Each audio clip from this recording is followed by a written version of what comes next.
पूर्वमा हुनुहुन्छ भने you can keep this place in your bucket list. So hi everyone, I am Samiksha अनि आज चाहिँ हामी जाँदैछौँ बेलाका रिजर्ट। अनि जति नै नक्कल पारे पनि जाने भनेको सफारीमै हो। अनि बाटो त अब नेपाली बाटो यस्तै हो, घरिघरि हिँडिराख्नुपर्छ बिच्चा-बिच्चामा।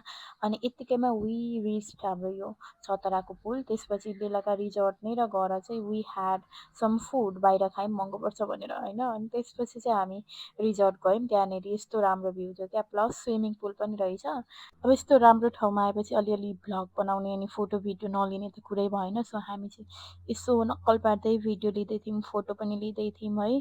अनि पानी परिरहेको थियो, सिमसिम मौसम पनि कस्तो राम्रो थियो। सो नेचरको मजा पनि लिँदै थियौँ एट द सेम टाइम।